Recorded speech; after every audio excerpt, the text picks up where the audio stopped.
Hello friends, welcome to science classes. तर standard 10thच्या आपण सायन्स पार्ट फर्स्ट आपण आता शिकतोय. त्यातला आता आपण चॅप्टर सेकंड म्हणजे पिरियॉडिक क्लासिफिकेशन ऑफ एलिमेंट्स यातला पहिला व्हिडिओ तुम्ही बघितलेला आहे, जो आहे डोबेरायनर ट्रायड्सचा. त्याची जी लिंक आहे ती तुम्हाला खाली डिस्क्रिप्शन बॉक्समध्ये असेल. तर आता पुढचा जो टॉपिक आहे त्याआधी आता आपण काही गोष्टी स्पेसिफिकली समजून घेऊ. बघा की समजा कुठलीही गोष्ट किंवा कुठल्याही वस्तू नीटनेटक्या व्यवस्थित म्हणजे त्यांचं क्लासिफिकेशन करून जे प्रॉपरली अरेंजमेंट असते ती कुठल्याही गोष्टीमध्ये सोपी पडते. त्याने आपल्याला वस्तू पटकन सापडतात आणि आपला वेळ वाचतो. तर पुढचं महत्त्वाचं म्हणजे आता बघा उदाहरण घेऊ आपण. तुम्ही कुठलंही किराणा मालाचं दुकान बघितलेलं असतील, शॉपिंग मॉल्स बघितलेले असतील, तर या सगळ्या ठिकाणी बघा की ॲटलिस्ट प्रत्येक गोष्टी एका ठिकाणीच असतात. उदाहरणार्थ आपण बिस्किटं घ्यायला गेलो तर सगळ्या कंपन्यांचे सगळ्या ब्रँडचे बिस्किटं एकाच ठिकाणी असतात. तेच आपण साबणी घ्यायला गेलो तर सगळ्याच प्रकारचे साबणी, शॅम्पू, अगदी इव्हन क्लॉथिंगचे असतील किंवा मग आपण डेली वापरण टॉयलेट सोप्स असतील, हे सगळे आपल्याला एकाच ठिकाणी सापडतात. कशासाठी करतात हे सगळे? तर to find the things easily whenever we needed them. म्हणजे आपल्याला गरज असेल तेव्हा त्या गोष्टी आपल्याला सोप्या आणि पटकन सापडतात. मग आता बघा जेव्हा डोबेरायनर ट्रायड्स बघितला की डोबेरायनरच्या वेळेस साधारणपणे 30 वगैरेच एलिमेंट माहिती होते. पण पुढे हळूहळू काय झालं की एलिमेंट्सची संख्या वाढायला लागली. म्हणजे there are so many elements which are discovered later on. मग आता प्रॉब्लेम काय झाला की ह्या सगळ्यांचा एक गोंधळ निर्माण झाला की कुठला एलिमेंट, त्याचे प्रॉपर्टीज काय. मग सायंटिस्टने काय ट्राय केला की हे एलिमेंट्स अरेंज करायच्या वेगवेगळ्या पद्धती शोधायचा आणि त्यांचा अभ्यास करायला सुरुवात केली. मग त्यांनी प्रॉपर्टीज बघायला सुरुवात केली की कुठल्या प्रॉपर्टीच्या आधारे एलिमेंट्स क्लासिफाय करता येतील. मग त्यातला एक सगळ्यात महत्त्वाचा टॉपिक जो आपण डोबेरायनरच्या पण वेळेस बघितलेला आहे, जो क्रायटेरिया आहे किंवा जी प्रॉपर्टी आहे ती आहे ॲटॉमिक मास. आपण त्या लेक्चरमध्ये नाही बघितलं, पण आपण आता एकदा बघून घेऊ की ॲटॉमिक मास म्हणजे काय. तर ॲटॉमिक मास म्हणजे कुठल्याही ॲटममध्ये असणाऱ्या प्रोटॉन्स आणि न्यूट्रॉन्स यांचं एकत्र संख्या म्हणजे atomic mass. Atomic mass, it is denoted by letter A and it is the sum of number of proton plus number of neutrons. कुठल्याही ॲटममध्ये प्रोटॉन आणि न्यूट्रॉन यांची जी एकत्र संख्या असते किंवा यांची जी बेरीज असते त्यांना आपण काय म्हणणार? Atomic mass. मग ॲटॉमिक मास हा एक क्रायटेरिया घेतला सायंटिस्टनी आणि या क्रायटेरियाच्या आधारे एलिमेंट्सची काय करायला सुरुवात केली? मांडण्यास सुरुवात केली. मग आता पहिला आपण डोबेरायनर बघितलाय. डोबेरायनरने पण काय केलं की जे ट्रायड्स होते त्या ट्रायड्समध्ये एलिमेंट्स जे होते ट्रायड्समधले ते इन्क्रीजिंग ऑर्डर ऑफ ॲटॉमिक मासने काय केले? त्याने अरेंज करायला सुरुवात केली. आणि मग त्याने त्यातले जे सिमिलर ट्रायड्स आहे तिथे आपण ट्रायड्सचा लॉ पण बघितलेला आहे की समजा ABC हे 3 जर ट्रायडचे एलिमेंट असतील तर ॲटॉमिक मास ऑफ B हे प्रत्येकाचं मी जस्ट रिवाइज करते. Atomic mass of B is equal to mean म्हणजे A+C/2. हे लक्षात ठेवायचं. या दोघांच्या ॲटॉमिक मासची जी सम असते किंवा जे ॲव्हरेज असतं त्या ॲव्हरेज बरोबर मधल्या एलिमेंटचं ॲटॉमिक मास त्याच्या काय येतं? बरोबर ॲप्रॉक्सिमेटली काय येतं? इक्वल येतं. तर मग याच्यानंतरचे बरेच सायंटिस्ट केले, पण आता एक वेल नोन सायंटिस्ट होता ज्या सायंटिस्टने ॲटॉमिक मास हा एक क्रायटेरिया घेतला आणि या क्रायटेरियाच्या आधारे त्याने काय केलं तर अरेंज करायला सुरुवात केली एलिमेंट्सला. मग या सायंटिस्टचं नाव काय होतं? तर जॉन न्यूलँड्स. John Newlands. तर जॉन न्यूलँड्स या सायंटिस्टने ॲटॉमिक एलिमेंट जे होते ते सगळे त्या ॲटॉमिक मासच्या इन्क्रीजिंग ऑर्डरनुसार अरेंज करायला सुरुवात केली. आता न्यूलँड्स हा एक इंग्लिश सायंटिस्ट केमिस्ट होता. तर या सायंटिस्टने म्युझिकल नोट्स ज्या असतात ह्या म्युझिकल नोट्स, तो एक म्युझिक लवर होता, त्याला म्युझिक आवडत असेल आणि त्याने अभ्यास करताना त्याचं असं लक्षात आलं. आता आधी आपण म्युझिकल नोट्स समजून घेऊ. बघा आपल्याला इंडियन म्युझिकल सिस्टीम माहीत आहे. इंडियन म्युझिकल नोटेशन्स काय असते बघा. इंडियन म्युझिकल नोटेशनमध्ये सा, रे, ग, म, प, ध, नी, सा. बघा 7 नोट्स नंतर 8वा जेव्हा स्केल चालू होते तेव्हा पहिल्याच काय होते नोट रिपीट होते. वेस्टर्न म्युझिकमध्ये पण 7च नोट्स आहेत.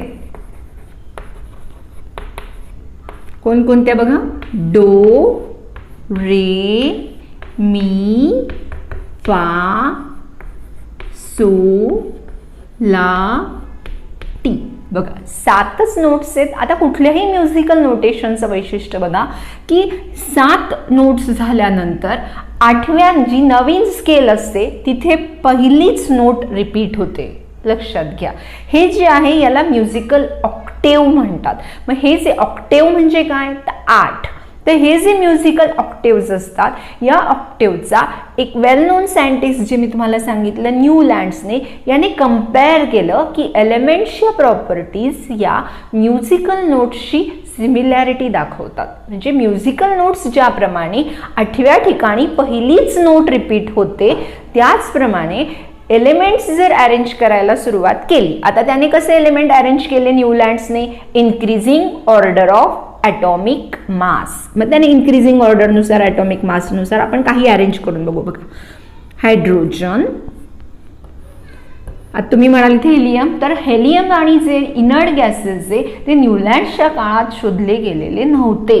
ते रॅम्से नावाच्या सायंटिस्टने बऱ्याच उशिरा शोधलेले. त्यामुळे इनर्ट गॅसेसचा आणि न्यूलँड्सचा जो ऑक्टेव आहे त्या ऑक्टेवचा काही रिलेशन नाही आहे. त्याच्यामुळे तो एक त्याचा ड्रॉबॅकमध्ये हे ते येऊ शकतं. आपण आता इथे बघू hydrogen, lithium, beryllium, boron, carbon, nitrogen, oxygen, fluorine, sodium, magnesium, पुढे काय तर aluminium, silicon, phosphorus, sulphur, chlorine, potassium, calcium.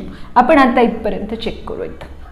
मग आपण पुढचा परत एकदा बघू. बघा काय केलं त्याने, ॲटॉमिक मासेसच्या इन्क्रीजिंग ऑर्डरनुसार एलिमेंट्स अरेंज केले. म्हणजे आता ही जी आहे हे ॲटॉमिक मास काय होतंय, वाढतंय. म्हणजे ॲटॉमिक मास इन्क्रीज होतंय. ॲटॉमिक मास इन्क्रीज होत असल्यामुळे हे एलिमेंट ॲटॉमिक मासचा जो चढता क्रम आहे म्हणजे क्रमाक्रमाने ॲटॉमिक मास वाढत चाललेलं आहे. म्हणजे हायड्रोजनपेक्षा लिथियमचं जास्त, लिथियमपेक्षा बेरिलियमचं जास्त, त्यानंतर बोरॉन, कार्बन, नायट्रोजन, ऑक्सिजन, अशा प्रकारे हे एलिमेंटचं ॲटॉमिक मास काय होत चाललंय, वाढत चाललेलं आहे. मग आता बघा हायड्रोजनच्या, आता आपण हायड्रोजनची प्रॉपर्टी बघू. आता पहिल्यांदा समजा आपण लिथियमपासून सुरुवात करू हायड्रोजनपेक्षा. तर 1, 2, 3, 4, 5, 6, 7, 8. 8व्या ठिकाणी कोण येतो, सोडियम. मग लिथियम आणि सोडियमच्या प्रॉपर्टी एक्झॅक्टली सिमिलर प्रॉपर्टीज दाखवतात. परत बेरिलियम पासून सुरुवात करू.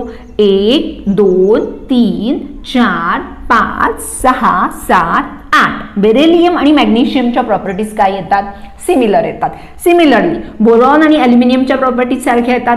कार्बन आणि सिलिकॉनच्या काही प्रॉपर्टीज सारख्या येतात. Nitrogen, phosphorus, oxygen, sulphur, even sodium आणि पोटॅशियमच्या पण प्रॉपर्टी सारख्या आहे. फ्लोरीन आणि क्लोरीनच्या पण प्रॉपर्टी सारख्या. आता तुम्ही म्हणाल हायड्रोजन का नाही घेते, तर आपण जेव्हा मॉडर्न पिरियॉडिक टेबल घेऊ तेव्हा आपल्याला थोडं कळेल. पण तरीही हायड्रोजनच्या आणि फ्लोरीनच्या काही प्रॉपर्टीज बऱ्यापैकी सारख्या आहे. पण तरीही हा एक ॲम्बिग्युअस एलिमेंट आहे. म्हणजे याचा बाबत थोडासा गोंधळ आहे.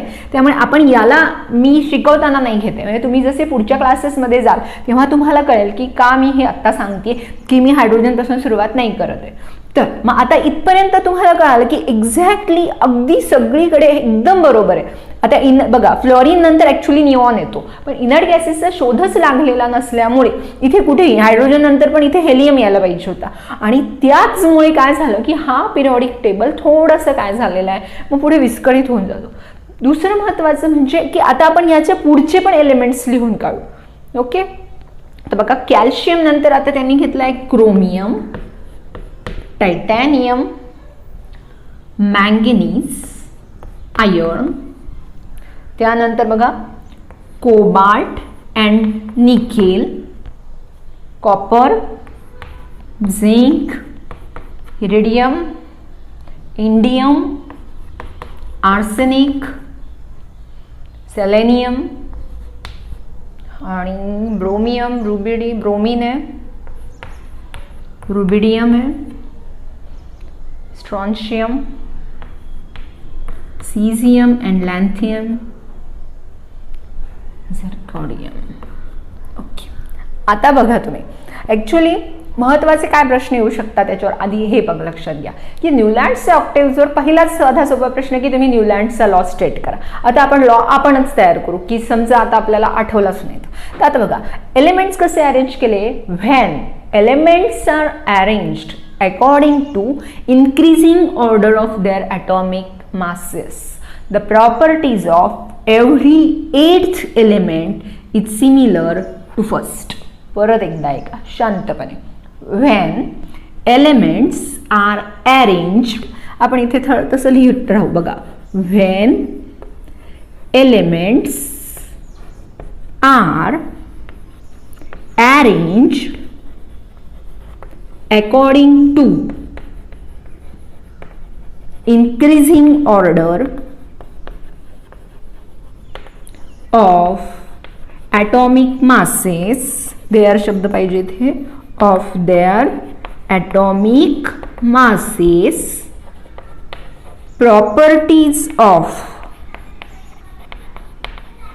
every 8th element, every 8th element is similar to its first element. त्याच्या पहिल्या एलिमेंटला, नाही तर मग प्रत्येक 8व्या एलिमेंट आता तुम्ही घेणार मॅग्नेशियम आणि परत हायड्रोजनशी सिमिलॅरिटी दाखवाल असं नाही. त्याचा पहिला एलिमेंट तो जिथून म्हणजे मी बेरिलियम पासून सुरुवात केली तर 8वा एलिमेंट मॅग्नेशियम येणार. मग बेरिलियम आणि मॅग्नेशियमच्या प्रॉपर्टीज सारख्या, असं नाही की मॅग्नेशियम आणि हायड्रोजनच्या प्रॉपर्टीज सारख्या, तिथे मग गोंधळ निर्माण होऊ शकतो. परत एकदा लॉ तुम्ही वाचू शकता आणि हे सगळं जे मी बोलतीये ते मी तुम्हाला नोट्सच्या स्वरूपामध्ये व्हिडिओच्या नंतर तुम्हाला हे दिलेलं असतं. हे जवळपास आता प्रत्येकाला माहिती आहे की व्हिडिओच्या लास्टला मी तुम्हाला नोट्स दिलेल्या असतात. त्या नोट्स समजून घ्या. पण नोट्स हल्ली सगळीकडे मिळतात. तुम्हाला अंडरस्टँडिंग जास्त महत्वाचं आहे. आता आपण न्यूलँड्सचा लॉ बघा, एकदम सोपा आहे. आता काही ठिकाणी जर आता आपण थोडासा जर अभ्यास आपल्याला लक्षात असेल तर आता आपण नेटकं बघा, लॉ मध्ये नीट बघू बघा. आता समजा आपण आता इथे हा लॉ मी पुसते, आता तुम्हाला तो मिळणारच आहे. तर आता आपण इथे थोडंसं बघा, आता चेक करू बघा काय झालं की आता डो ही म्युझिकल, कारण हे तर आपलं इंडियन म्युझिक आहे त्याच्यामुळे हे काय त्याने वापरलेलं नाही, त्याने त्यांची वेस्टर्नच म्युझिकल नोटेशन्स वापरले. तर डो ह्या नोटेशन खाली कोणकोणते एलिमेंट येतात बघा बरं. हायड्रोजन, फ्लोरीन, क्लोरीन, ब्रोमीन आणि हे 2 एलिमेंट, हे एक ते एकाच ठिकाणी 2 एलिमेंट ठेवले. त्याने का ठेवले असेल, आता त्याला एलिमेंट प्लेस करायचे होते त्याच्या टेबलमध्ये. पण प्रॉब्लेम काय झाला की पुढे एलिमेंट आहेत ना, प्रॉपर्टी काही सिमिलॅरिटी दाखवत नव्हते. मग त्याने काही ठिकाणी एकाच ठिकाणी 2-2 एलिमेंट प्लेस केले. हा पहिला पॉईंट आहे. आता नीट बघा. तर हायड्रोजन हा नॉन मेटल आहे, फ्लोरीन हा नॉन मेटल आहे, हे दोन्ही गॅस आहे. क्लोरीन पण नॉन मेटल आहे, गॅस आहे तो पण. ब्रोमीन हा लिक्विड आहे पण तो पण नॉन मेटलच आहे. मग ह्या दोघं ग्रुपमध्ये कोबाल्ट आणि निकेल सारखे 2 मेटल कसे आले, म्हणजे इथे पहिल्यांदा चूक झाली की काही ठिकाणी त्याने नॉन मेटल्सच्या ग्रुपमध्ये टाकले आणि इथे पण तेच झाले बघा. ऑक्सिजन मेटल आहे, नॉन मेटल आहे, सल्फर नॉन मेटल आहे. आयर्न इथे कसा आला, ऍक्च्युली आयर्नच्या प्रॉपर्टी कोबाल्ट, निकेल आणि आयर्न यांच्या प्रॉपर्टी बऱ्यापैकी सिमिलर येतात. हे मेटल्स आहेत सगळे, हे त्याने तिथे बसवले. मग आता हा पिरियॉडिक टेबल किंवा हा जे क्लासिफिकेशन आहे ते फक्त कॅल्शियम पर्यंतच योग्य आहे. म्हणजे त्याला अप टू कॅल्शियमच he can classify the elements, he can't classify elements other than किंवा फर्दर दॅन कॅल्शियम. म्हणजे कॅल्शियम नंतर जे पुढचे एलिमेंट्स होते ही कुडंट क्लासिफाय दॅम, त्याला ते जमलंच नाही क्लासिफाय करायचं. मग आता हा पहिला ड्रॉबॅक होता. पण आता आपण आधी ड्रॉबॅक काढण्याच्या आधी बघा, मी मागच्या पण लेक्चरमध्ये सांगितलं होतं की आपण काहीच नाही यांचं ड्रॉबॅक काढण्यासाठी. These are the very great scientist. सो आपण फक्त एवढं सांगू शकतो की यांचे लॉ काही ठिकाणी मिस्टेक्स झालेल्या आहेत, ज्या नवीन सायंटिस्ट होते त्यांनी ह्या दुरुस्त केल्या, त्यामुळे ते आपल्याला माहिती आहे. म्हणून आपण हे सांगू शकतो की एक फर्स्ट, पण त्याच्या आधी आपण त्याचे मेरिट बघणार आहे. मेरिट काय, तर त्याच्या लक्षात आलेली होती पहिली प्रॉपर्टी, ती म्हणजे पिरियॉडिसिटी. लक्षात घ्या, पॅटर्न शोधला गेला. हा खूपच महत्वाची गोष्ट होती की ही फाइंड द पॅटर्न. त्याला पॅटर्न सापडला, ज्याला आपण म्हणू शकतो पिरियॉडिसिटी.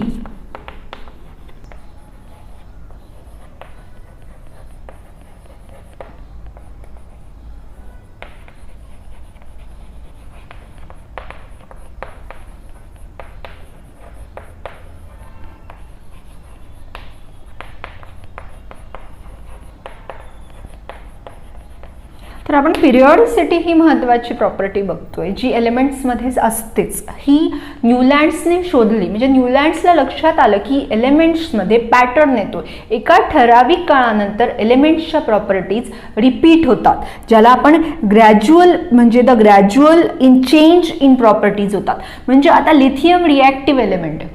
लिथियमपेक्षा सोडियम जास्त रिॲक्टिव्ह आहे आणि सोडियमपेक्षा पोटॅशियम जास्त रिॲक्टिव्ह आहे. म्हणजे हळूहळू रिॲक्टिव्हिटी काय होत चाललेली आहे, वाढत चाललेली. याला ग्रेडेशन म्हणतात. हळूहळू प्रॉपर्टीज काय होतात, चेंज होतात. म्हणजेच हा पॅटर्न आहे त्याच्यामध्ये. मग हायड्रोजनपेक्षा, आता हायड्रोजन मी आधी सांगितले की हा ॲक्च्युली इथे एलिमेंट चुकून प्लेस असेल इथे, पण फ्लोरीन, क्लोरीन आणि ब्रोमिन यांच्या प्रॉपर्टीजमध्ये पण आपल्याला काय दिसतात, ग्रॅज्युअल चेंजेस दिसतात.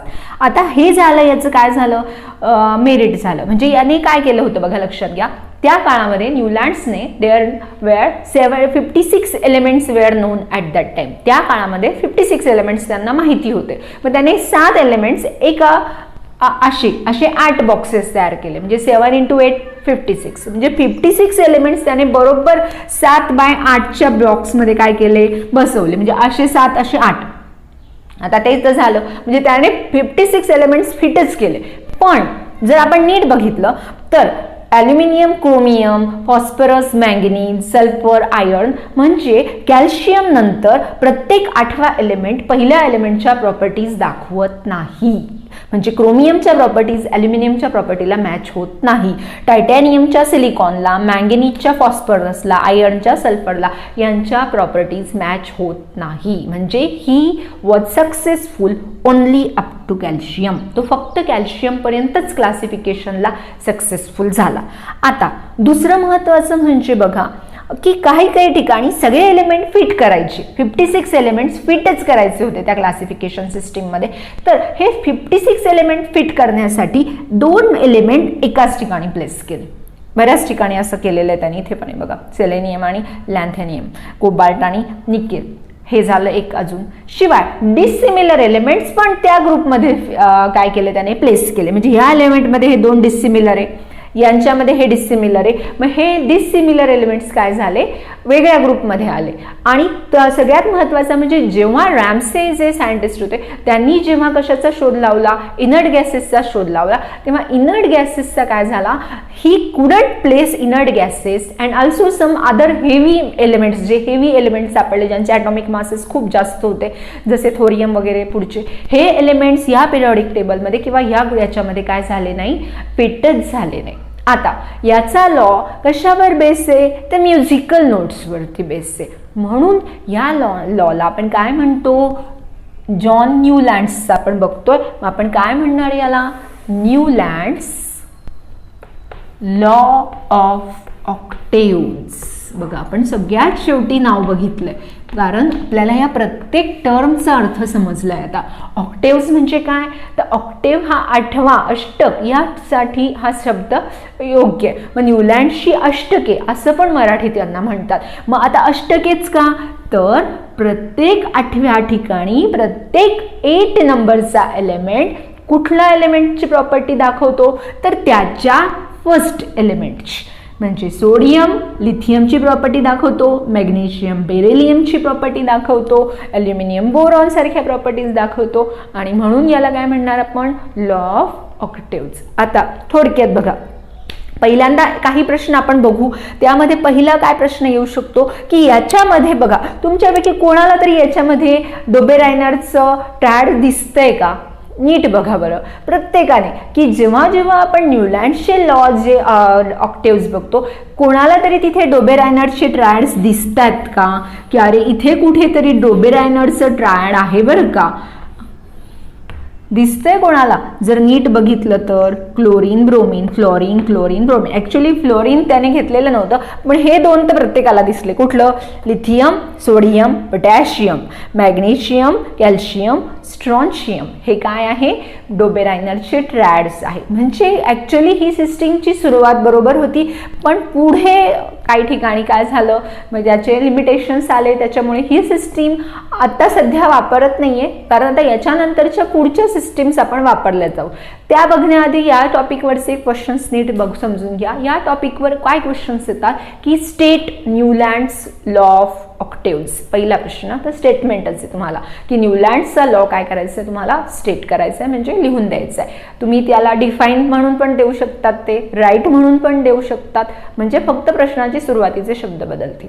दुसरं महत्त्वाचं म्हणजे तुम्हाला अशा प्रकारे डोबेरायनरचं न्यूलँड्सचं ऑक्टेव्ह देऊ शकतात किंवा हा टेबल देऊ शकतात, आणि या टेबलमध्ये तुम्हाला डोबेरायनरचे ट्रॅड शोधले जाऊ शकतात, किंवा हा टेबल दिलेला असतो आणि राईट द लॉ किंवा write the system in which this किंवा साधारणपणे which is this classification system आणि who propose it, what is its law, असा पण एक 3 मार्काचा प्रश्न विचारला जाऊ शकतो, जो ॲक्टिव्हिटी बेस्ड असू शकतो. हे लक्षात घ्या.